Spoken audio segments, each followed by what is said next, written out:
Okay, masithethe ke mlimi.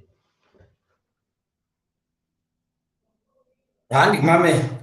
Mamele, okay. Yeah, bendisafaka nje ile nto yam ifowuni yam on what's this thing on do not disturb. How's it the songs? How's it going? No, I'm good. I'm good, mlimi. How are you doing? All is I, good, all is good. I, Sundays are always very interesting because I get to talk to a couple of farmers that I call on Sunday yes, afternoon because they both not busy, and I'm also trying to get a sense of what the week looks like in the right. world of agriculture ahead of that. Yes, yes, yes, yes. No, no, no, no. Mlimi, I the difficulty with doing interactive things like this for me is that I'm not used to TV and radio presenting. I mean, I've presented a TV show before as a stand-in. I've presented a radio show, but I always have to remind myself, okay, now we are live. And so welcome, Limi, and thank you very much. I'm just waiting for a few more people to get into the room, so we'll give it about 45 seconds. So while we're doing that, Mlimi, I am going to tell people on Facebook that we are now live, um, and also tell people everywhere that we are. Okay. It's a good thing that you're starting your TV practice here so that you don't look like other politicians on their teleprompter. No, You've no, seen things. no.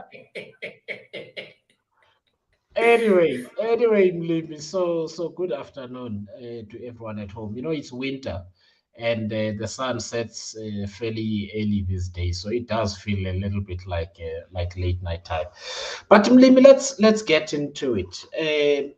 So, firstly, good afternoon to everyone who's joining us from home, who's listening in on your mobile device while driving, while walking, while running. This is Rise in Mzansi Sundays, and in these conversations, we try and talk about really important things that affect every South African, and we will always endeavor to bring someone who is not going to waste your time. And one delay is one of those people who never wastes anybody's time because we learn something every day. But one delay is an economist who's practicing particularly in the agri sector at the moment. And I think many of us have seen one delay on TV, heard him on radio, read him in newspapers. He also Instagrams as well. And don't let the glasses fool you. He's not always serious. So we are going to have a lovely conversation that is not too serious, but is nonetheless very, very important. So last week, the Statistics South Africa released the latest GDP numbers, and those numbers showed that the South African economy is grew in the first quarter of this year by 0.4%, just 0.4%.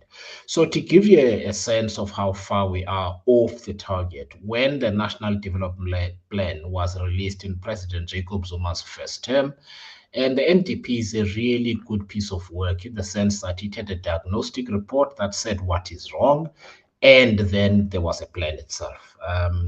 And the target set in there was 5.4% annual GDP growth if we are to reverse and improve the unemployment situation, among others.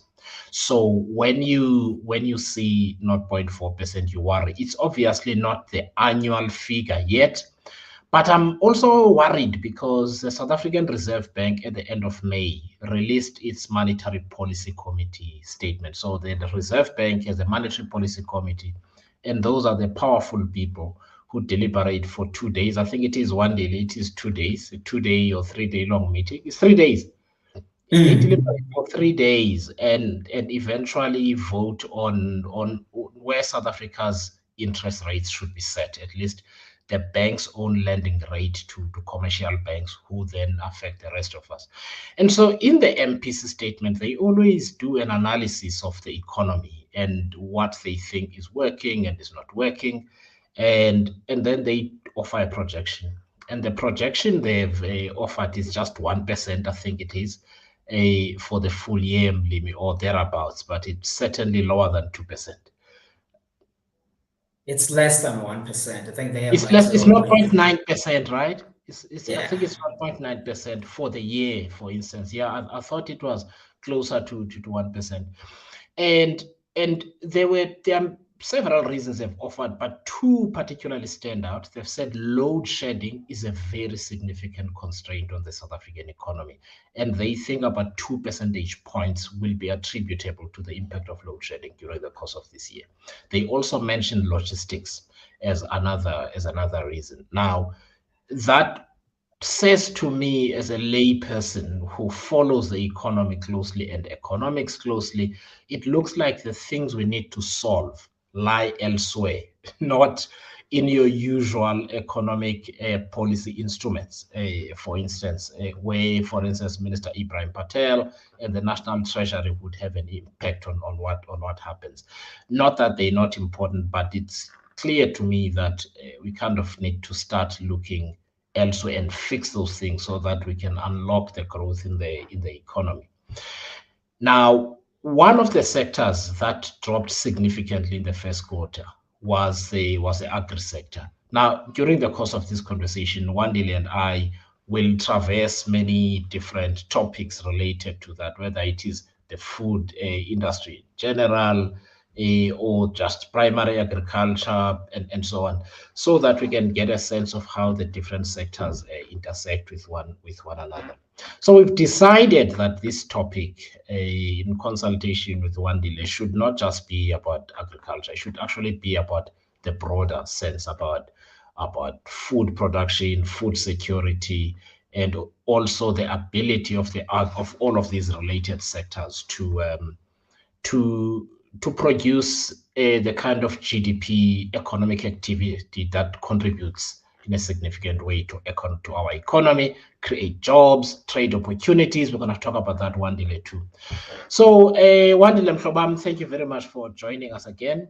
So, where I'm going to start is just in getting your sense of why the sector that you are really passionate about didn't do so well. I know that you speak to farmers, you speak to all manner of people, and they complain to you as if you're a magician and you can help. But can you just give us a sense of what happened?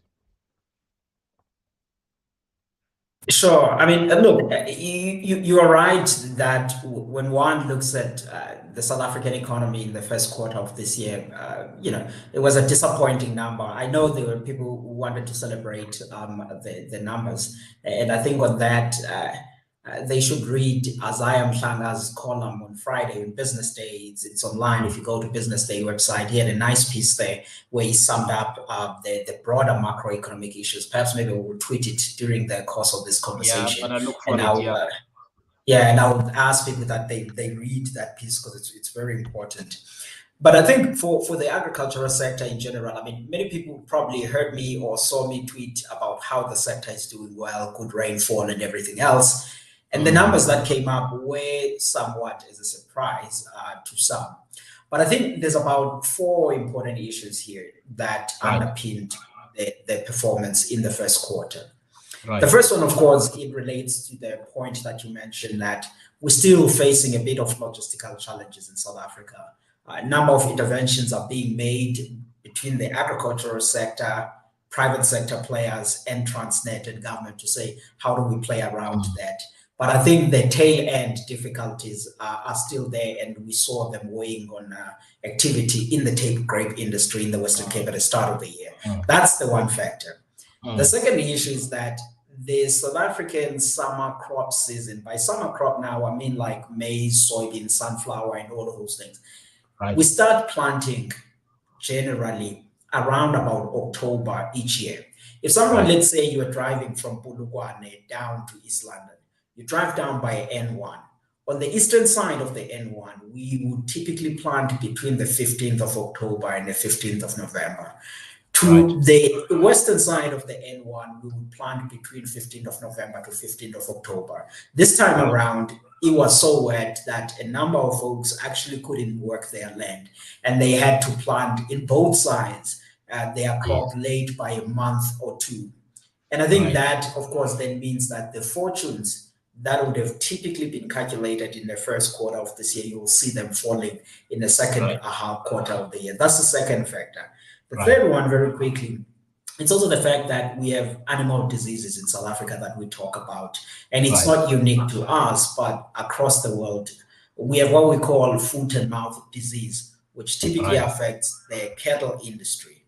Yeah. Last year, for the first time in the history of this country, we saw it affecting the livestock industry in 6 of our 9 provinces. Wow. And of course, African swine fever and the other things in the pig industry are some of the factors that are weighing in the sector. And that is an important component because livestock poultry in South Africa, it forms about half of our gross value added, which means half of our agricultural economy is cattle and chicken and goats and sheep. That's exactly what that means. And lastly, the other thing, of course, the load shedding in the poultry sector. It's Yes. one of those challenges that I think many people have been reading about those things. So if you take all of those together, those are really the factors that underpinned or explained that 12.3 quarter on quarter seasonally adjusted contraction that you saw Yes. in the agricultural sector. But the outlook is a different thing, which we will get into in our conversation because it's not as bleak. Yes. Yes. So it's not as bleak for the sector, that is. Yeah, absolutely. For the sector, For I'm the not talking sector. about South Yes. Africa. Yeah. Yeah. That's really important. So Wandile, you mentioned something the Monetary Policy Committee of the Reserve Bank has mentioned too, which is logistics constraints. So what does that mean? I Is it mean, poor planning on the part of industry players, or is it something more complicated? so I think the better way maybe to think about it is this way. I mean, you see all of these farmers scattered across the Yeah. country, and food production is happening in all parts of South Africa. Somebody has to move things from farms to the processing channel somewhere in South Africa, or from farms to packing to export markets, or from farm silos exports. All of that. Right. In the olden days, when you looked at that activity of moving products in general, you would have a scenario. Take back, for example, say 1990 or something like that. Mm. You would have roughly about 40%, 40-60 split, whereby Mm. 40% or so of the products were on rail, and then you had 60 that is in the road. And then the olden days, it was more opposite on that. Today, you find that a majority of our products are actually really transported by road. I mean, maize and sunflower and wheat, the staples that are talking about Yeah. 85 to 90% of that is transported by road. So the logistics, when we talk about it, is that one part of a component. But the second one related to this issue is also of the exports. Because South Africa may be a small open economy, but we play an important role in the export activity of a number of commodities. I mean, in agriculture, you cannot count top 30 globally without seeing agriculture. In some commodities, we're like in top 5. But all of those, then you need to have ports that are functioning, efficiently, the railway lines, the roads to take stuff all of it to the ports. Yeah. The challenges that we have faced now is that on the maintenance side of the infrastructure has not been as we would have liked to see it being, Say both on say a it straight rail to and on a say road. it straight to me. We're not maintaining our infrastructure. Yeah, it's not as we would like it to be, and there's a need for improvements on that. All right. So this would be rail and road. Rail and road. I mean, on a road, look, you can pick up a phone now and call any dairy farmer in the Eastern Cape. They'll tell you. In fact, I'll put out on Twitter some of the pictures for Yeah, people to please do. see about what's happening in Moha and some of those areas. So the rural roads are not in a favorable conditions. Unfortunately, with the exception of the Western Cape, and that's the truth. You can go drive in the small towns of Paarl and the other areas, then go to the Eastern Cape, drive in Kobo and all of those areas, then go up to Limpopo and Modimoli and drive around there and actually compare. You will see that a number of municipalities have not done an admirable job in that. So, Lemi, you and I are both from the Eastern Cape, and we know the province fairly well. You probably better than me because you go to even some of the remote areas. But let's talk about a part of the Eastern Cape that both you and I know very well. which is the stretch of land south of the Mtamvuna River, going all the way down to the Kai River, for instance, and possibly and beyond, and stretching inwards, maybe onto the N2 and on the northern side of the N2 to cover Mount Frey, all the way into the southern Drakensberg in other areas. I mean, so tell me if I'm wrong. I always feel that there is wealth that is unrealized, and there is livelihood that is unrealized. And in this way, the first is that these are communities in which you and I grew up in that have got possibly hundreds of years of worth of of an agriculture heritage, whether it is animals or planting maize and other things and so on. And yet, if you fly to Mtata or you're flying from Durban to East London, you also see how much of that is lying fallow. So that's one part of the equation. So as we are talking, I often think of firstly how fertile that land potentially is, either for crop and other plant farming on the one hand, but also for animals as well. And then I think about this logistics problem that you're talking about, and wonder how we realize the opportunity if the supporting infrastructure is not there or not good enough. Can you just give us a sense of, if we were to give you a blank check and say there's a typical area one deal, we are going to give you 85 billion rand, or let's say 100 billion rand over the next 5 years, what three things would you put in place? So I think before even coming to your question, one has to ask one direct question to say what differentiates the former homelands of South Africa than the other areas that were not former homelands, say the farming areas of the Free State or Northwest, from an agricultural perspective, not now Yeah, speaking yeah, generally on all of those things. And some of the differentiators is two major things. Perhaps you can even say three. The first one is the fact that the areas with successful agricultural activity in South Africa have physical infrastructure that is there.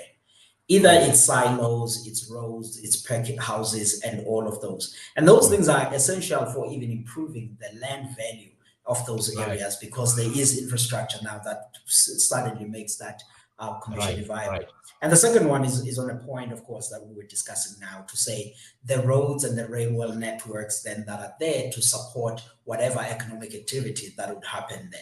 In the areas on the Eastern Cape, particularly the former Transkei regions, you don't see that. But there's also a fundamental issue around even the institutional infrastructure to say, right, are there people and institutions that are there to support the economic activity from the farming side? Because if you look in other provinces, there's always a range of those. Either it's through commodity organizations or some right, form of research or agribusinesses operating there, and you see a lack of that in those areas. So I think those are some of the necessary things that needs to be mobilized to put in that place. But back then to your question, to say what are some of the things that are needed. I mean, the key things that you need roads and railway infrastructure fixed where rail cannot be connected with this to make sure that you have functional roads. And the second thing is South Africa is a semi-arid country. So you need to think very it's a seriously about building. semi-arid It's a country. semi-arid country. Right. I mean, look, let me just paint that to the folks that are watching us online. We are a Mm. country that is roughly 122 million hectares. Farming takes up today about 76 million hectares, down from 86 million hectares in 1995 as other land went into housing. But our productivity, of course, and the output is far surpassed those time. But Right. if you look at the land that you can actually plant of that, is Right. fairly small, roughly Right. about 30% of our country where we can actually do serious crop farming. The rest, Right. you can only graze and do things. That's why I'm saying semi-arid. But so the water infrastructure is important. Either it's dams or maintaining the irrigation systems. And as a country, again, this is an area that has not enjoyed a good level of investment. And we need to look at, especially with climate change and the other things. Then I Right. think beyond that, and speaking specifically for this farming sector, you need to Mm. think about those supporting infrastructure like the silos and the other things, and also ensuring security in that, because crime is becoming a big issue in rural South Africa, Yes. more like stock theft and harvest theft. And I think those are the fundamental things that you need to put in place before that. And then you can think about agricultural finance and all of the sorts of things, and improve land governance. Because if you don't do that, anchoring it in all of these other stuff that we're talking about, you're not really going to see those areas enjoying good growth that they would do if we otherwise invested in these things. Yeah. So maybe in our documents that we released as Rise Mzansi, our main political document, we talk about something we call system leadership. And that is So, ministers and other policymakers need to be solid system leaders, because the areas that affect different sectors of the economy or even other parts of South African society are not necessarily the narrow task of those ministers. So, for instance, as much as you can criticize Minister Didiza for many things, I don't think it's a job to put water infrastructure across South Africa, right? There is a Minister of Water and Sanitation, for instance, who is supposed to do that. Now the question becomes, how do these two work together? So that's the first thing that we say. The second thing that we talk about is also learning to target a particular problem. So, in other words, mhm.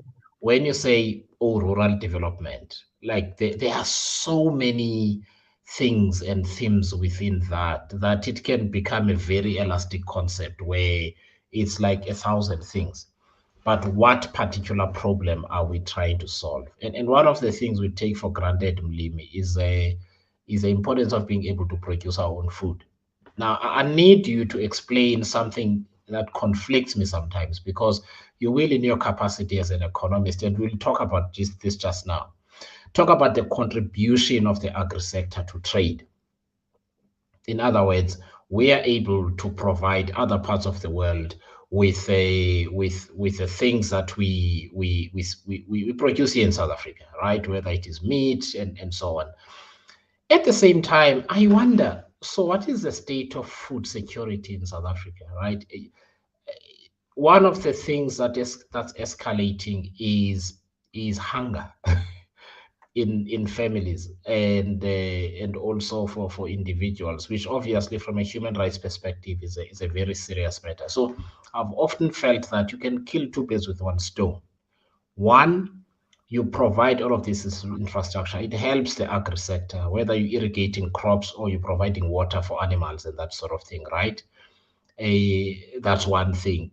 The second thing is that by providing that information, even the farmers that raised us, the subsistence farmers, then have access to water instead of relying just on the rain, right, to plant and therefore produce food. Just share your thoughts with me, Mlimi, about this broadly, but also learning to target a problem, and what you think those one or two things that you must specifically target to unlock big opportunity and solve the bigger issues. Sure. I mean, you've lifted a number of important things there. That's why you see me nodding as you speak. And I think one of the things I'll start with, because you've lifted a number of important concepts, Mm, um, is the importance of linkages between what's talked about in policy and national, and mm, the provinces, and of course the municipalities and the others. Because we've seen that there is no coherence in those mm. areas. So there's improvements that is needed onto that. And I think, which is why I know many people talk about the master plans, and they are not happy about master plans. But you have to be happy with the one that we wrote, the agriculture and agro processing master plan, because Mm. we think it's good. And what we are just trying to say is exactly in line with what you're saying, identifying all of these issues, growth inhibiting factors, and then coming up with the systems ways to say from Pretoria going into the provinces, but now private sector leading in one part, and of course labor and government being involved about how do you go about that. I'm bringing Yeah. that in because to underscore the importance of the point that you are raising. But then back to your question of to say what are some of the most important things that we should be thinking about Yeah. when we look at the rural areas. Look, I would still be central on those key points that I've made and say the first thing that you need if you have limited resources, and then there are trade-offs that you have to make. You can't solve every Mm, problem. mm, Private citizens and business can take part of the other problems, but you can do the essential basic ones. The first thing mm. that you have to do is to just deal with network industries. Right. What does that mean Fix okay, you're roads, describing it here. fix roads in the Eastern Cape, in KZN, Limpopo, Free State, all of these provinces, get those roads fixed, not only in areas where you had already established this, but I mean, there are many videos in KZN and Eastern Cape of kids that can't cross bridges to go to school and all of those things. If that happens to students, it's also a same burden to farmers because they produce stuff and then they have to sell it to somebody else. And then the buyer says, no, the roads are terrible in this area. There is no way I could pick this grain. I mean, you and I have an example where there was a farmer in Banduli last year who needed to actually sell the grain, a woman farmer. And now the buyer was sitting in Tata saying, okay, I want this, but it's in the far deep areas of the town. And then the roads at the time, the rain was so bad, they were so messed up, they Mm, just couldn't get there. And now the maize can't get out of that area. There are financial losses that happen in the process. So making sure that people can get to every area in the country is the most important thing that needs attention. And the second part of that, water is life. Yes, for households, but also for the farming area and the other industries that are necessary. If that is there, that's a second big thing. Of course, I'll mm. take electricity as a given because you need energy to operate any Right. of these things. And I think once for me, you have those two things. If you say what are the most two important things for rural economy, water as well as the road networks, I would solve those firstly, and then everything else that is related to agri-specific infrastructure would be the follow-up process onto that. That's the issue that deals with those. And why am I emphasizing, which links to your point about Right. trade? I mean, when you look at the South African agricultural sector today, we are Right. exporting as of 2022. We exported about 51% of what we produce in value terms. So Mm. simply, we export half of what we produce in value terms. How much was that?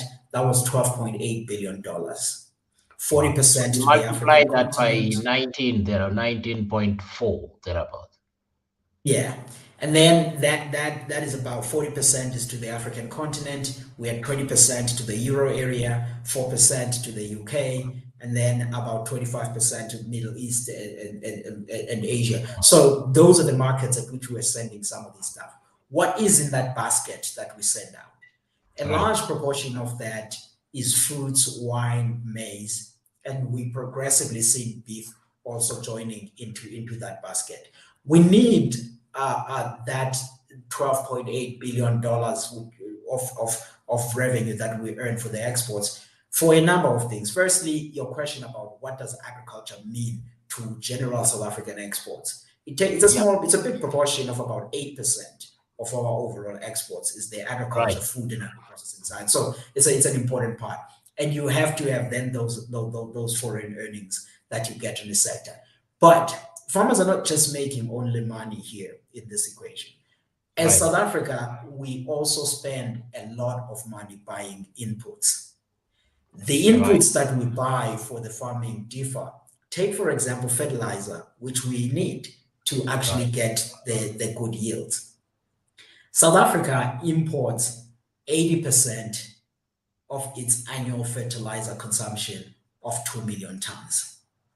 Okay. And we import about 98% of agrochemicals that we need to deal with pesticides, herbicides, and all of those things to make sure that we get the good crop. And you need to have money to actually be able to buy all of those things. And fuel and machinery and the other things is part and parcel of that basket. So you always then have to look at the prices of those inputs as we bring them from outside and the prices at which we earn on these products. That importance of balancing up this basket of what we're doing. And lastly, just to close this point then, Mm. if you are to get those farmers in the small remote towns participating viably in agriculture, going there and saying, how can you unlock the agricultural value? It's not sufficient to send seeds and fertilizer in those areas. You have then to be able to make sure that there's a skill set that is embedded there, to make sure people are properly trained and stuff, and they are linked into these good markets where they can be able to send some of these products to the buyer, either domestic or foreign,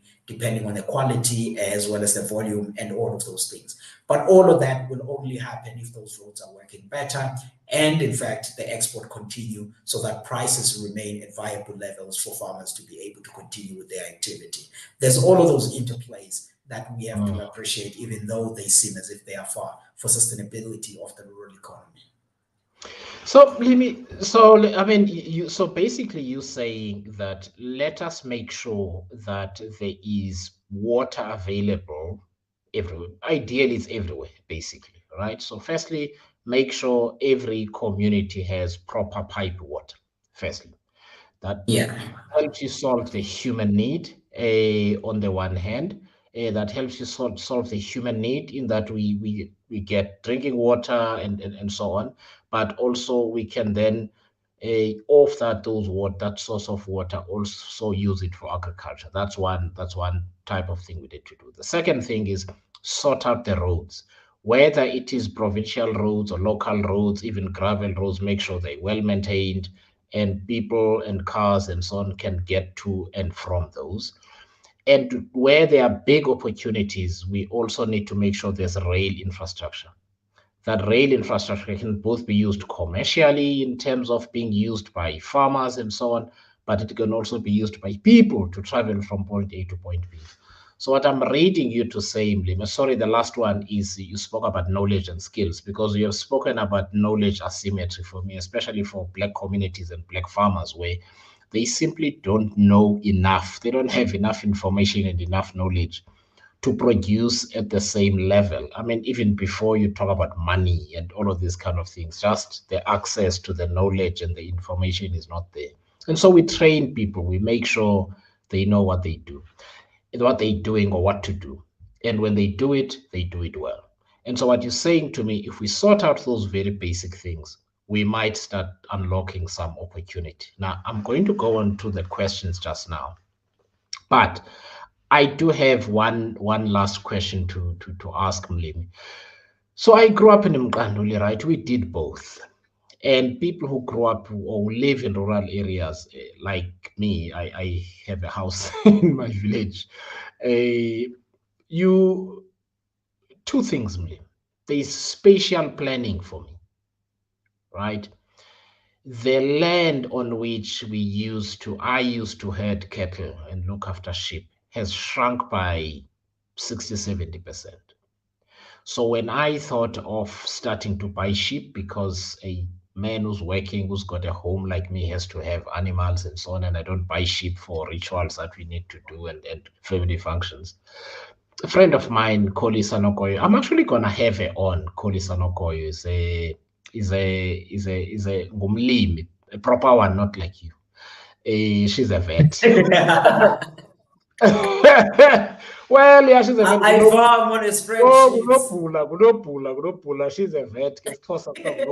So, I'm actually gonna have her on because I ask myself, so what can I do? I mean, we have some land in our family, which is still bigger than the amount of land people in Vietnam and Israel have, right? And almost everyone, all the families that were there in the 50s in our village have significant pieces of land, right? But what do we use this land for? How do we use it for livestock farming? Do we stop livestock farming altogether, Mlim? Or do we focus on crops only? Or do we focus only on livestock? But what does that mean for the development, the planning of the villages and so on and how they work? I feel like we are choking ourselves to death over time, in the sense that we won't be able to plant any crops and we won't be able to farm anything. And I am so terrified that people in those communities are going to go hungry. I mean, what's your view of what we need to do? Because this is again one of the areas at Rise in Mzansi. We thought if we're really serious about targeting problems in real communities, we've got to think about those things. It's not just the commercial farmers. We have to think about ways in which we also uplift and improve sort of families and so on in rural communities. Sure. I mean, I think you're right for focusing on that as rise, because what has been troubling to me is that in policy discussion in South Africa, people have a lot of urban bias. Yeah, yeah, You talk about township economy, you talk about the economy, but what about the other millions of South Africans that are living in rural areas? Do they just not exist? So there has to be a serious discussion about that. And the other thing is that with the rural economy space, it can in fact unlock more value than many people think about the value that lives in the township economy, because I think right, that's the other element where people look at rural areas and say, what can we do for these people? It's not only that, it's about how do you set the businesses in those areas. And just right. before quickly coming to your point, I think the other important thing that I omitted to mention earlier is that once you have all of those roads and all of those water and those things, you will see a rise of agritourism. In the Free Right. State, for example, we already see a lot of agritourism in Rosendahl and the other areas, What does that look Fernheim like in level. the? Let's talk about agritourism. So, what does that look like? I mean, is it? We only know about visiting the wine farms and things in the in the Western Cape, but what other forms are they? Then the ones in the Cape, actually, the Cape wines is also one part of agritourism, but there you are Right, going to taste wine and have food experience and all of that. But you can also have agritourism whereby you are traveling, let's say, in a certain areas of the Eastern Cape around the human stop area where there's right. dairy, they can make cheese and all of that. The kids can actually get to Ah, see the cattle, see the cheese production, see the cheese packaging. And ah, then you also have within those facilities or same around that some accommodation that can be there with country retreats where people go and rest and do and relax. And even in the central areas where you do maize, some people actually don't haven't seen the process from production to packaging and processing. It's just showcasing the nuances and the sophistication of the food value chain, but also processing some of the things that people will actually consume and buy some right, regional unique products to take home. So that's a part of the story that can actually thrive with tourism industry, the agritourism on its own, if people can reach all of the areas. Because when we went to Rosendal, I mean, the roads were an issue. And many people tweeted about that at the start of the year, like Lelo that I was showing. She had a video that was circulating on social.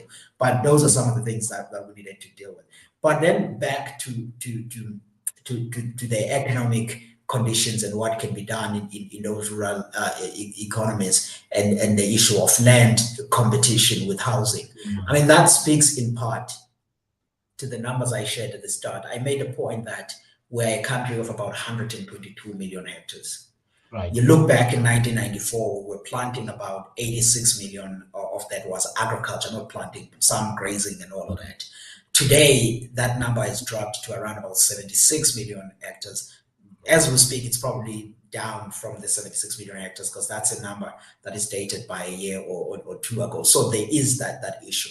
But then I think the planning on housing, which is where some of the good land is actually being taken up by housing in the rural areas, as you say, but in other sophisticated urban areas. I mean, golf courses are also taking agricultural land, and there are a couple of some of these warehouses that are being put all over. But those are doing productive work, but they are also eating up on that agricultural land. But the point is that here you do need to have some good demarcation and land administration that is fairly good in the rural areas, and we haven't been able to put that system in place. And the municipalities, I mean, if you go, let's say, to Flagstaff, and then you ask the guys about what's actually happening in XYZ area in the villages around that in Ubodweni, most of them have no idea. And I mean, I'm not accusing, I've gone to some of the municipalities and asked things that you see when you drive. And you see that there is not a strong focus onto that. So land governance is important, and I think the guys in the Department of Agriculture should be thinking more about that. I know it's in some of their plans and stuff. And then once you have that in place, I think you follow those things up with the interventions which we have already discussed about unlocking the value of that. Because typically we always say give just the title deeds in the rural areas, then the economic activity will take over. the economic activity will not take over by title deeds alone if the supporting infrastructure for It's not economic there. activity is not there. Yeah, yeah, yeah, yeah, yeah. So in fact, you're speaking about title and so on, Mlimi. So let's go to some questions, right? Where are you So reading these questions? I can see them, Limi. They are on the so they is supposed to be at the top right corner of your screen. They're supposed to be a Oh space yeah, we I call see them. comment. I see them. Can Do you see forgive me, them? people. So I'm an elderly man. I don't really know these things. what? So let's start with on absence of a point. So let's start with Zolani there.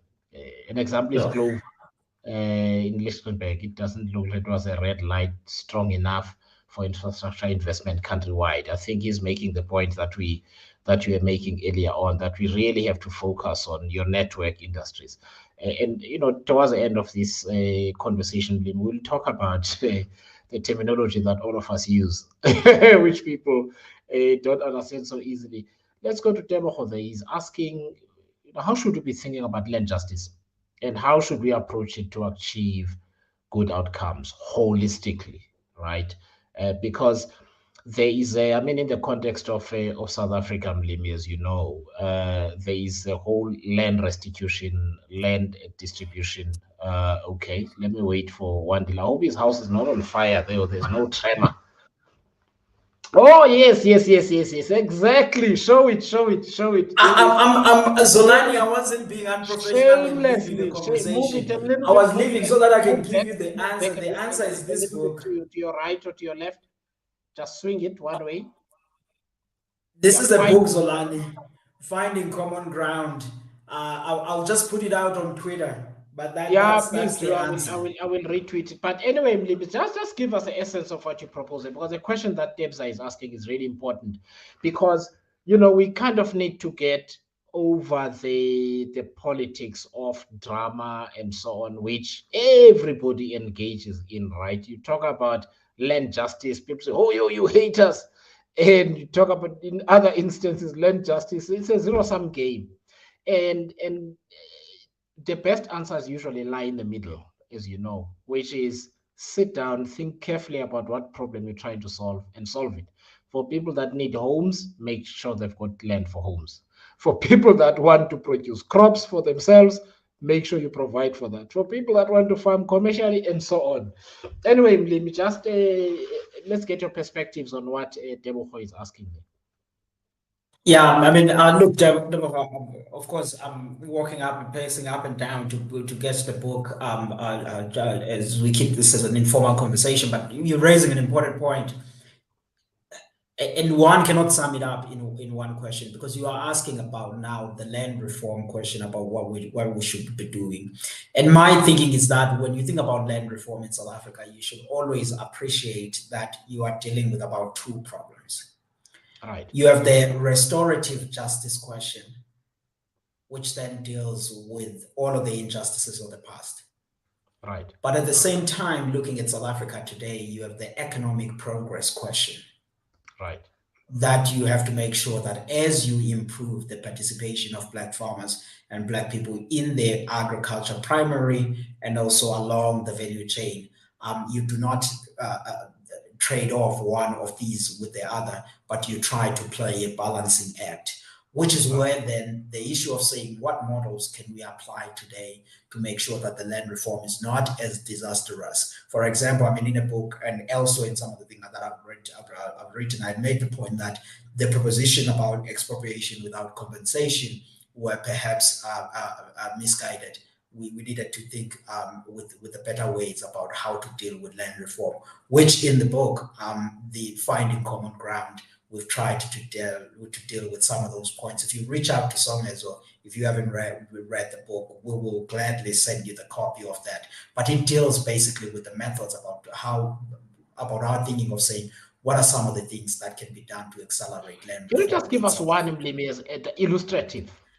I mean, one of those things that we talk about here, which you could be the start, and I know that many people get upset about this, is the fact that if you look at South Africa 2003, 6, up until today, much of the land that was bought around that period was not really transferred to Black farmers.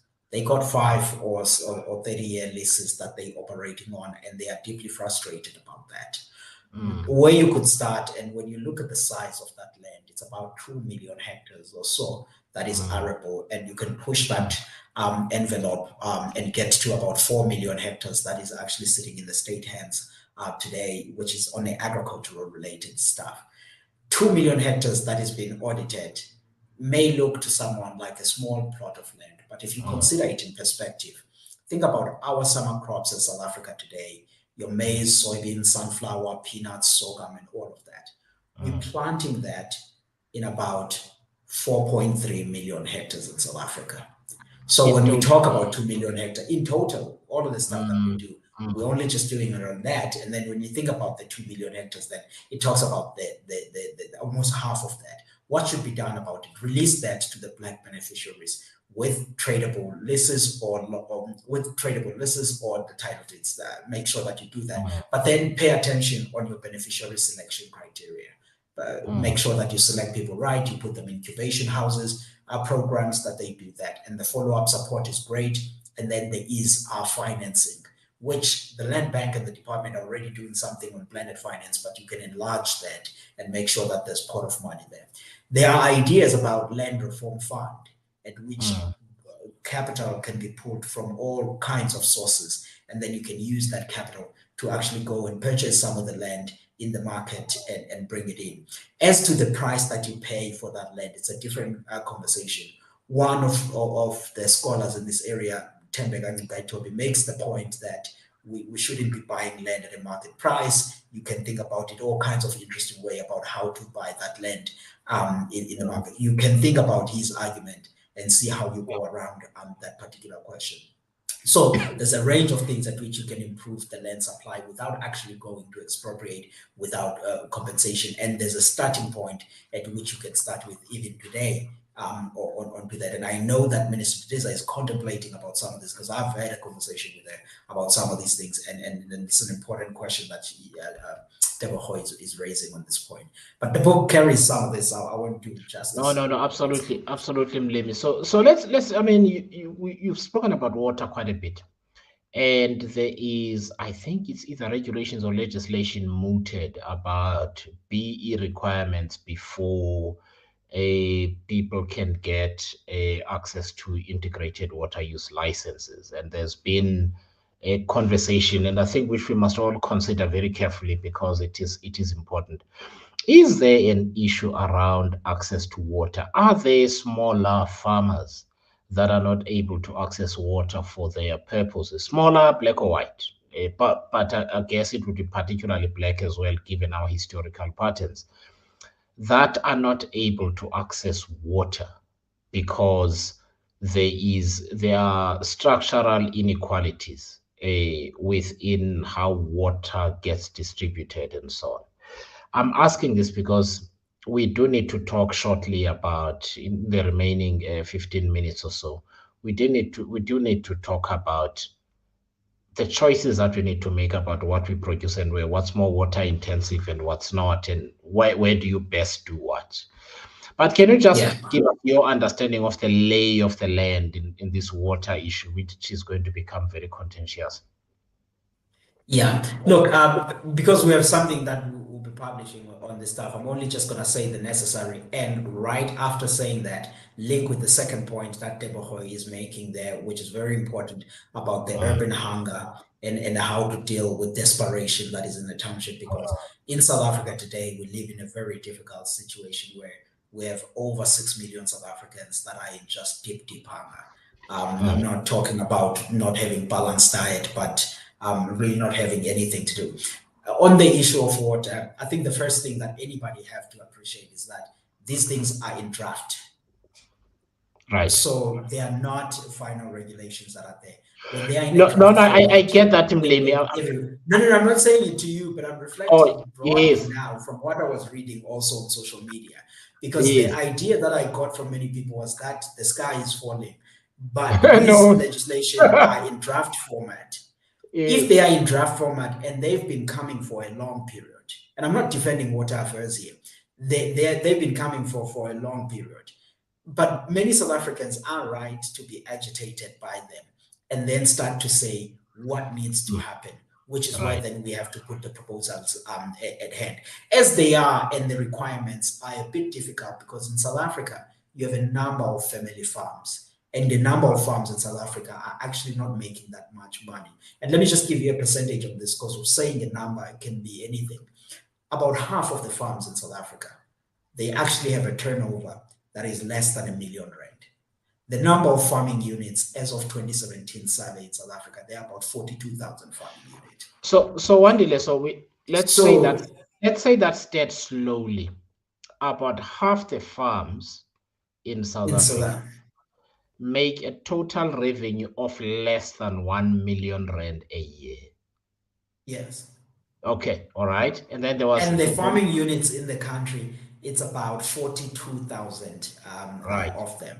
The reason Okay, that is important is because when you put certain legislation and expectations, you have to mm, realize that not all farmers are actually rich and as big as they are. And this is not a farming lobby view or whatever. You can go to StatusA website and type 2017 Census of Agricultural Statistics or in your Google right. page and say South Africa 2017 17 Census of Census Agricultural. Culture South Uh, Africa. yes, And then you will pull up the numbers, and they've done nice tables at which you can look right. and I actually am. see I'm going to provincially have a and look all of here. those things. The point there is that then you have these family farms. Then, when you put certain requirements on them that actually do not feed the sector, that becomes a problem. But from a Department of Water Affairs perspective, it's also understandable because they were looking at the sector, perhaps maybe without a full appreciation of the structural setup of it, and then thought that what they apply elsewhere as a BEE thing may apply in agriculture, which then speaks to your own point of saying there needs to be coherence between one department and the other in actually sharing the nuances of how each is set up, which is why I was emphasizing the point that these are in draft. And I was emphasizing that with the hope that the guys at the water and sanitation will take in the comments that many people are putting and I go see. back and No, no, no. refine I'm this with thing. you. I'm with you. Quick one though, I know I'm talking a lot, but you made a point that are there any struggles about attaining water rights? The Mm, licensing is still an issue. I know the finance minister said in his budget speech it takes whatever days that were mentioned there. But on the ground, in provinces, people still struggle. 2 weeks ago, I was up in Letsitele and I mm. was sitting down there with Oh, when you went to farmers Limpopo. that are in mango in Limpopo, Mm, farmers that are in mangoes and avocado and all of the tropical fruits. And a number of black farmers during tea break kept coming to me and saying, look, I cannot unlock XYZ in finance because of the water rights. And when we got back to the room, we were sitting there with over 300 black farmers. And mm. many of them, which were in the afternoon when we sat down to talk, the key question and the points in Limpopo was the issue of the water rights amongst the black farmers. So that is also largely Actually, not about some discussing limit. the administrative issue. Sorry, I'm speaking over you, but it's the No, no, no. administrative Yeah, issue. yeah. I've got. I had an idea. No, no, no. So, can I ask you a favor? Because I think these are important.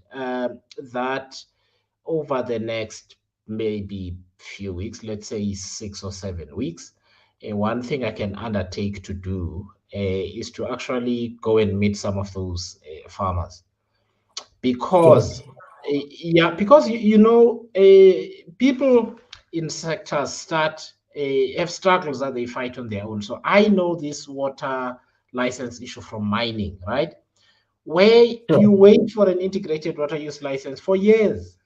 For years, I'm not joking, for years, and you almost never get it. And we talk about mining companies that have got legal departments, they've got like specialists who work on this thing. So the moment this is why I was talking over you.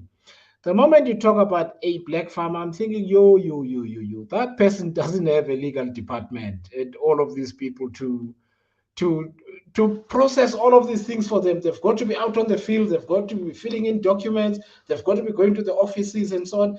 It's a lot for one person to have It's to a, do. it's a, Yeah, it's an important aspect which I think that we haven't had a good appreciation of it. And unfortunately, the problem is without some of these water licenses, you also get to be constrained on a funding part, which is why even the commercial farmers today, I mean, they raising this issue because if there could be anything, let's say these draft regulations were to go ahead, Mm, then it would actually render many people into a very difficult position because some of the funding that they get is actually linked to this. And by the way, South Africa's agricultural sector is heavily in debt. It uses a lot of money. Our farm debt today is at about 168 billion rand, and it's been growing on average by 9% over the past 5 years. So there's that's a lot of money that farm is needed to farm be able debt. to. Yeah, primary agricultural debt is 186 billion rands, growing at 9% on average over the past 5 years. Jeez, okay. Yeah, that's a lot. The other issue here that very quickly Teboho is raising of saying the poverty issue. The poverty issue in South Africa, at least in my perspective, there are other people that study this thing and know it better than me. But it's not necessarily an issue of the availability or affordability. It's an income poverty perspective. To deal with poverty in the township in South Africa, you have to deal with unemployment. And that's the question, because if you look at the food prices in South Africa and you compare with elsewhere in the world, we're one of the affordable countries that we here. And then the question then is to say, even if you can drop a loaf of bread from 10 Rand as an example to 2 Rand, where there is no income, that really doesn't, we have to deal with the issue of making sure that people have income. Let me ask you a question, by the way, and I'm also looking at the, because we must just talk about the semi-arid issue because there are some practical issues there. But can I ask Lemi, I mean, in your travels in other parts of the world, where have you seen the most successful application of what I'll call micro farming? So in other words, emakhaya mlimi sinegadi, right? Which in South African terms might appear to be very small, but if you go to other countries, you can do something with it, right? A, I mean, I'm just trying to think because we spoke earlier about targeting problems and that you targeting food, food provision and so on, and yet I feel there is lots of opportunity lost even in the case here, Gadi, because you're then able to include there in not just rural areas but peri-urban areas too, where you find lots of informal or semi-formal housing and so on. Where have you seen the best application of those micro farming units, Mli? Or Yeah, what your studies tell us? yes, I mean, I think you have two very quick points there. And I mean, I like that you raised that because it's always an area of contention between me and my colleagues at Stellenbosch University with some of the colleagues at University of Western Cape, where they Mm, prefer rather small farming and all of that. The challenge that you step with in South Africa is because you are in a semi-arid country. So, what in Asia, for example, we've seen, yes, the small farmers do well, get good yields, and all of those things. And even in some of the European countries, like in the Netherlands, you can do something with a medium sized farm if you have all of the applications to deal with irrigation, better seeds, and all of that. But Asia is the one where a part of that, large part of that is there. Either you are in I India say or in high China or rainfall, you right? do that. But the problem is they have good rain. The mistake that many people here tend to do, they take what you see in Asia and they think it can thrive in South Africa, but in South Africa it's dry. You really need scale to be able to do well. And scale is also what enables you to have money to invest in farming and do something. So, But that's the one part. yeah. That's the one part. The last part in South Africa, which you have, we cannot ignore the fact that black farmers in South Africa make up on average 10% of the food output that we see in our shelves. Mm, okay. If you don't resolve that question and increase that percentage of them at a commercial level, you will down the line sit with the socio-economic question and the politics that are happening in the farms.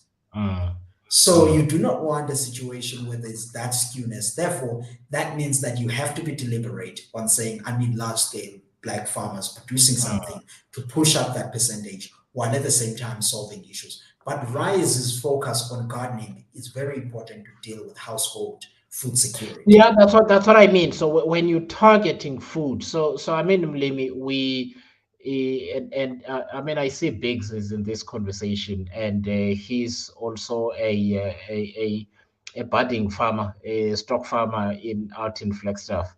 And so here's my thing. So we there are certain patterns that we've done for hundreds of years.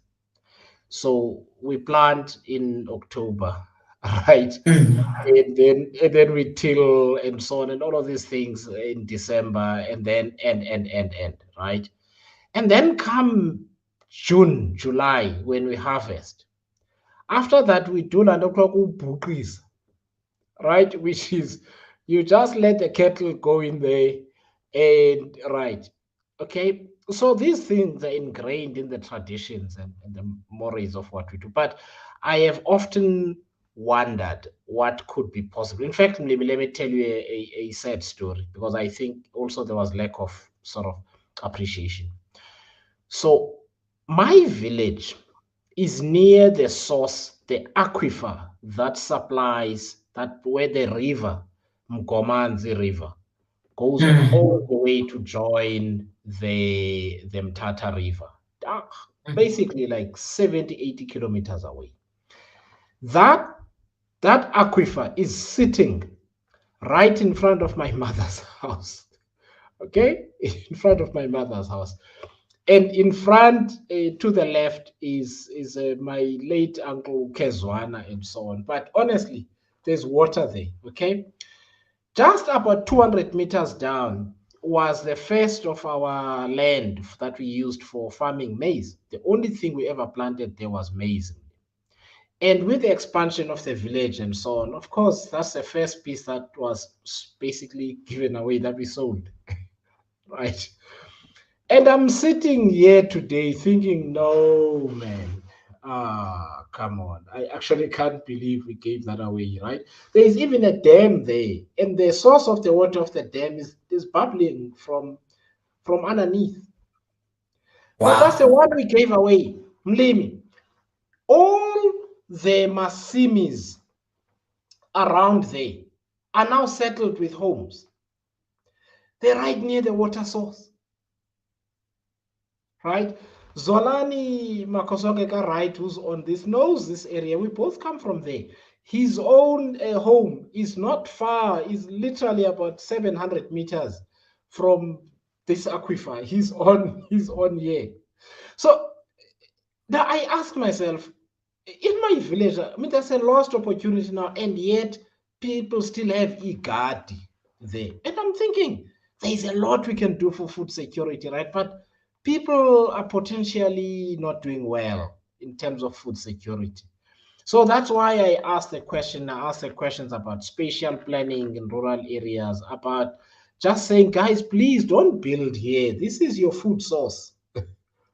Okay, don't Yeah. don't don't build here. One. Secondly, I just want to ask about some of these practices, because is it possible in parts of the Eastern Cape where there's reasonable rainfall, and where I come from, there is reasonable rainfall. It even rains in winter, right? It rains throughout the year, unless there's a year where there's drought. But generally, you'll go there in winter. In fact, I was home a week ago, and it had been raining all week before, right? So the potential to do some of these things is there with irrigation support and that sort of thing. But I also feel that we know so little that we miss all of these opportunities. So Mitchell is raising a question about debt, water usage, food security, and redress are all tied to the question of how we farm. Some forms of agriculture push each of these measures in the wrong direction. Using water scarcity as a reason to favor large farms is paradoxical, as large farms require more water. So I think what he's asking there is, how do we achieve the balance? And I think an example of this is not even in agriculture, it's in the beer industry, where there's a huge fight in the Western Cape about an amount of water that is possibly going to be used by a beer factory versus all the people that don't have water in the neighboring communities. Limi, how do we strike these balances? Because I understand that on the one hand, you can't say no large farms, because you don't have large farms and you also don't produce enough water. You don't produce enough food. Yeah, I mean, look, the question of a bigger farm, smaller farm, we've written about this thing, and in South Africa, try having your small farm and see how that turns out in the commercial space. You actually really do need to have a reasonably large farming entity to be able to compete competitively, Let me just a to quick stay question. competitive in Europe. What does a large farm look? Just give people a sense of what Okay, a so in large South farm Africa, an is. average size of a farm, it's around about 2,000 hectares. That's what you will find. Right. The problem is this: the areas that can do well at 40 hectares or 50 hectares are a few limited hectares, are a Mm. few limited areas right in the eastern seaboard of South Africa. That's where you can actually see that happening. That's KZN, Mpumalanga, and the Eastern Cape. You can thrive with those if you have your 300 hectares that is there, and then you can intensify that and do your Right. production. But in the central South African areas, it's really reasonably for you to be able to attain a farm that you can make sufficient capital to keep it running and pay all your dues. You need to have scale. And the other question then that you have to link on is the fact that in South Africa, we're not farming only for us. We made the point that we are exporting nearly $13 billion worth of the produce. Then there in the global markets, you need to be competing with the other people. You need to deal with that. And unfortunately, at least over the next 5 years, there's not going to be any policy that is going to be pushing small scale farming. We actually have what we call better few, but better commercializing and building a certain skill of a certain group of commercial black farmers, while at the same time embracing the small scale farmers where they can thrive. And the other thing that people usually need to do, go to any farmer meeting, black farmers, and ask them if they like being small scale farming. Most of them, they actually don't. And they are actually trying to say, how do we commercialize to gain enough revenue to sustain this? We made the Mm. point earlier that half of our farms making less than R1 million. How do you sustain then your family? That's the one part. But then the gardening and the household food security issue, it's a different question where you are not dealing with that. Then you can continue to do that in the rural areas and even in the township areas.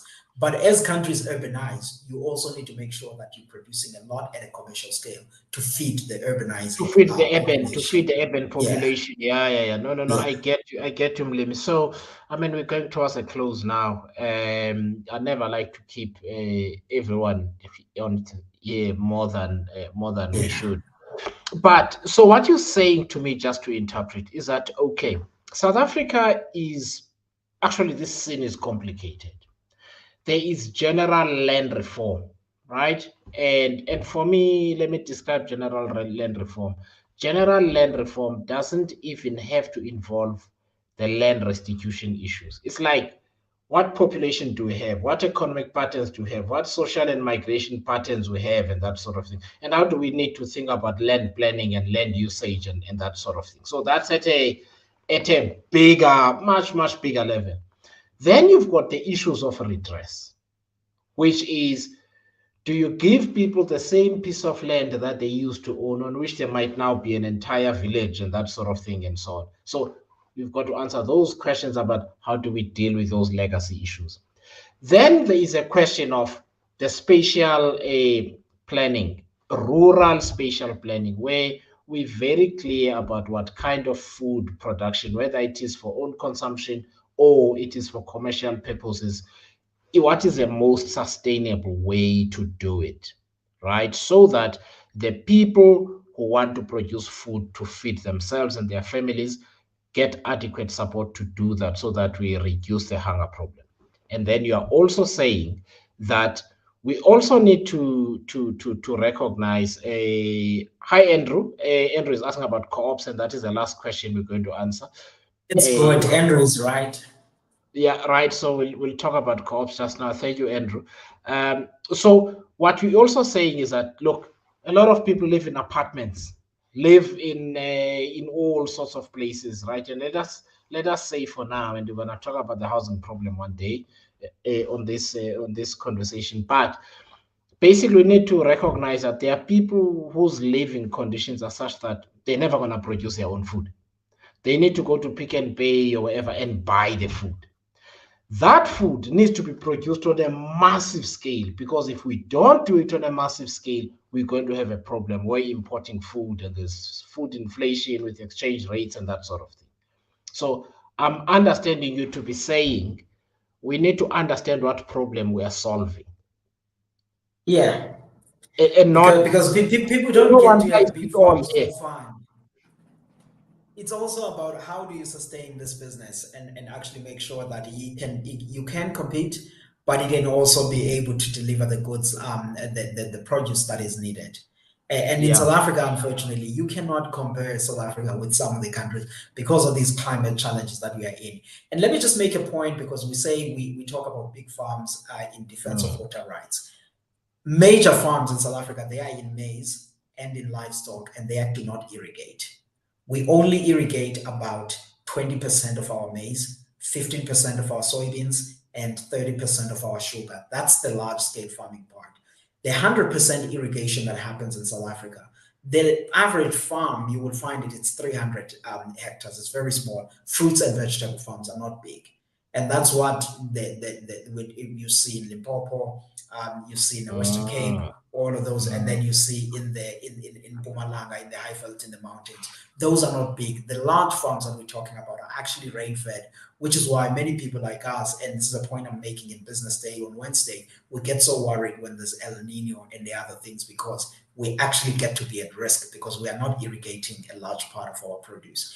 Andrew's point is correct that the Right. co-ops have a certain way at which they can work. In the past, we've seen them operating very well. And in fact, on making sure that inputs are there, machinery, seeds, and all of those things, and also financing to assist the farmers. But in this meantime, even linking to the markets, that's the institutional issue I was saying it lacks in the former Transkei areas. And to the questions people were asking, what can people do in those areas? This is one of the things that they can do to formulate those co-ops. And I know in one village outside Mthatha, for example, in Equlu, there's one that Yeah. is really thriving, and they are cross-subsidizing it with the quarry that they are doing there. Those are some of the things the communities can do, but then those that are elected around those communities to support them, they also need to do a better way of delivery to what people hope they will do. Okay, so just one last question then, Mlimi. It's at a practical level. So I sometimes feel that, for instance, in our village, right? If we all agreed that we are going to treat all the farming land that belongs to the different families for the purposes of planning and actually agricultural purposes, and so on, what to produce, we just going to treat them as one, Mm. because potentially we get scale, right? I don't Mm. quite get hectares. I always cannot visualize hectares once you get into like thousands of hectares or hundreds of hectares. But basically, when I think about just the village of Maqomeni Mlim, from one Mhm. end to the other, from one side to the other, it's about 1.8 kilometers of interlinked pieces of land, right? Belonging Mhm. to all the families or most of the families in that village. But everybody does their own thing, right? Some people plant, others don't plant, and others take care of their plants, of their crops, and others don't take care of their crops, and so on. And they one day I looked at that village on Google Earth and I thought, hey, what if this were to be treated as one farm? Wouldn't that do the Mhm. trick? I mean, isn't that equivalent to a large farm? I mean that's exactly though in part what Andrew is talking Andrew about. is talking about on saying how do you aggregate these to build scale? Because then the other challenge that you will run into now is that if I do pumpkins in my hectare, the other one there they No, do potatoes yes. in that, and then But if if you you want to all did build scale, pumpkins, all of us yeah, we do all did pumpkins, pumping, then we are a all of growing us. area. And in fact, we improve a certain level and the standard of production. and then we know that we are in a revenue sharing. But let me tell you something. If you look at Whiphold of Umam Gloria Surabe and the From others, yeah. they actually have done what Andrew is doing and talking about in Tzadane, where black women came together and they put on these maize fields, batatin simizabo, they taking their fields put together and they actually going at scale.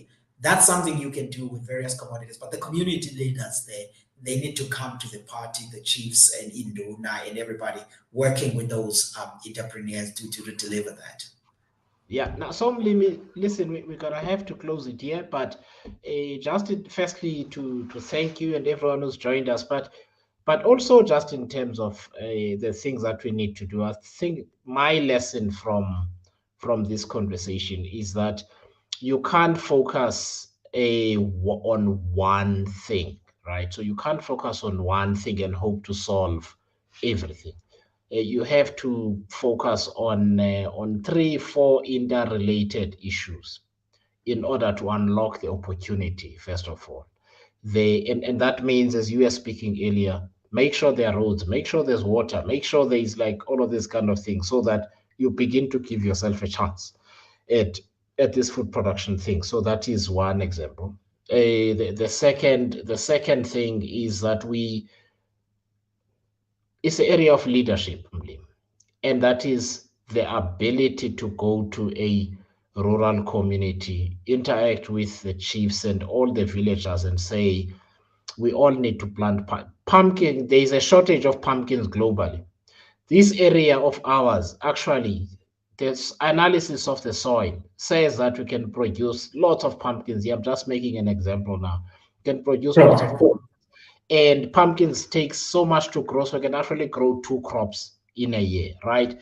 And so that there is a plan. People then go and get training, skills training to do these things. We make sure that we produce what their water sources.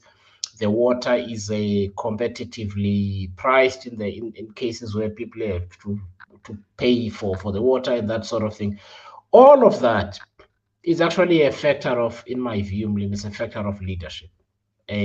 Because I don't think South Africa is short of technical expertise. Where we don't have the technical expertise, we can pay for it from somewhere else in the world, right? So that's not the issue, clearly.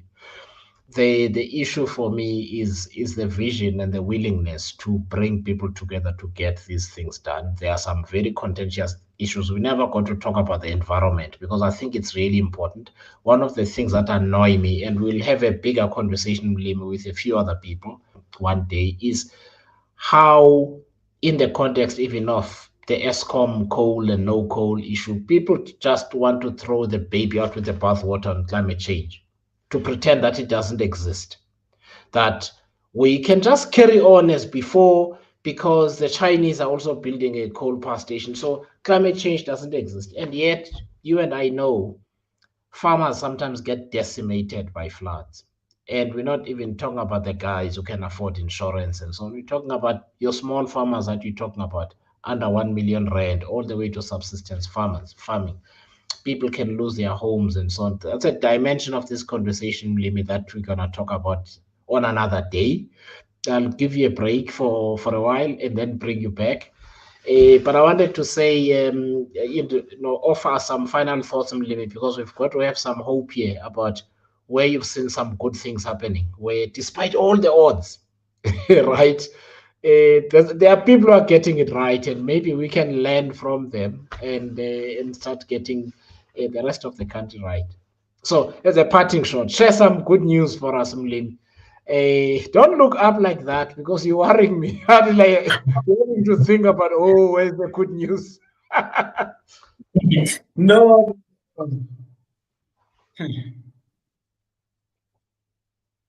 You're trying to think where there's a good news story, Mlin. No, I mean, look, in reflecting to your comments, I mean,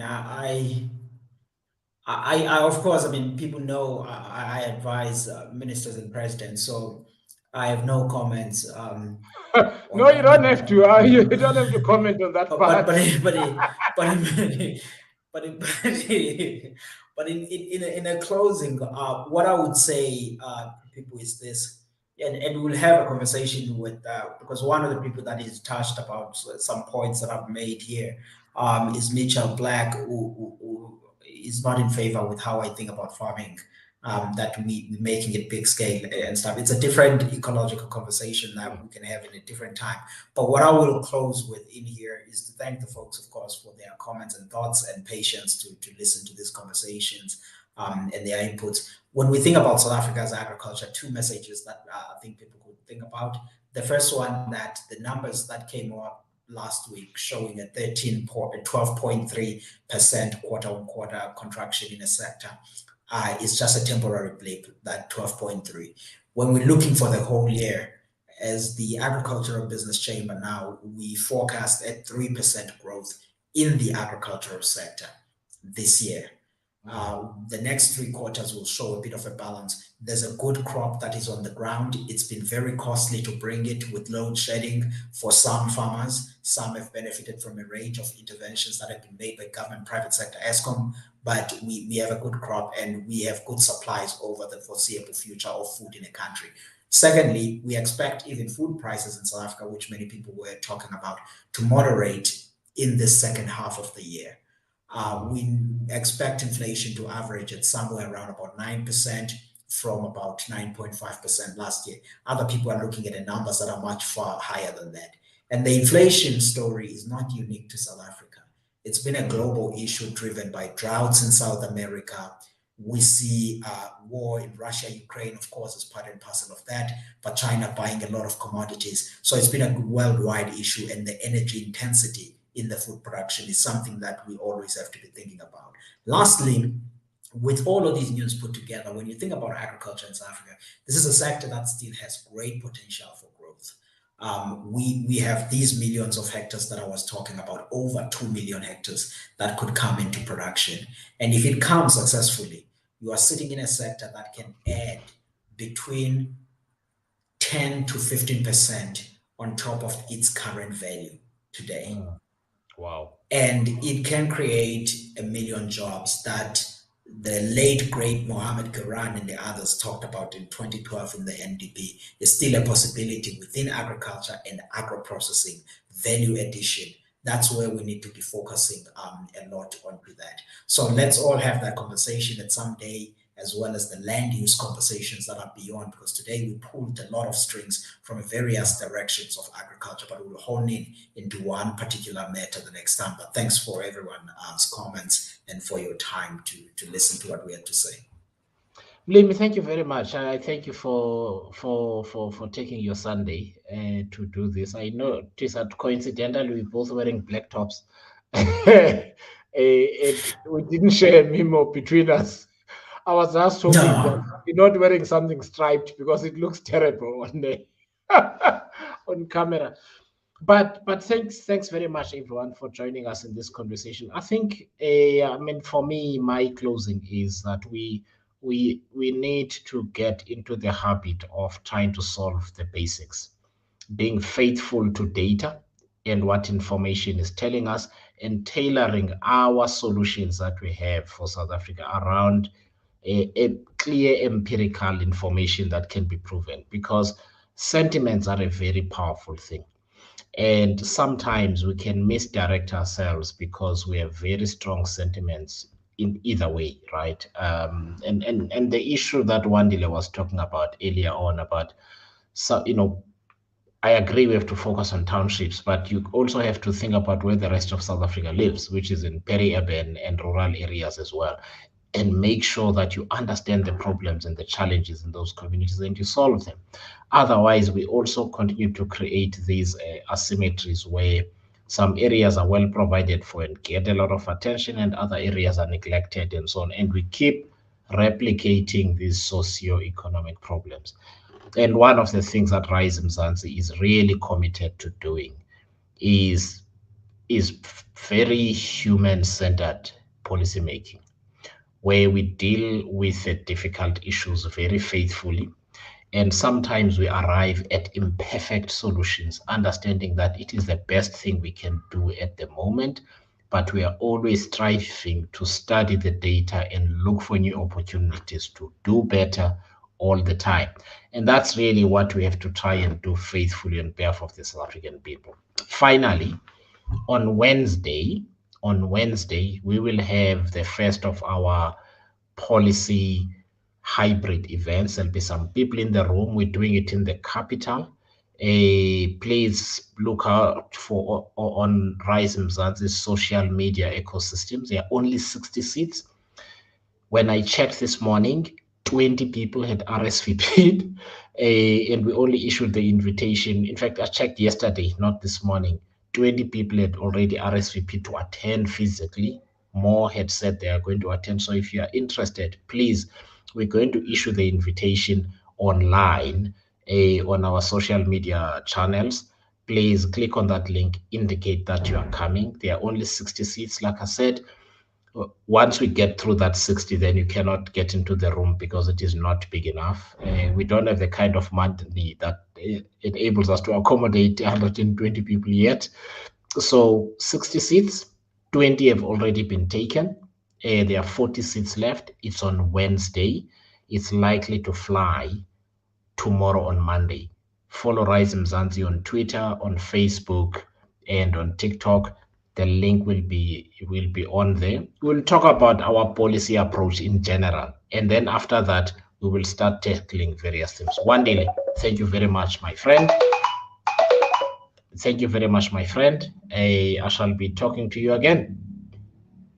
Thank you. All right, thanks, Emily.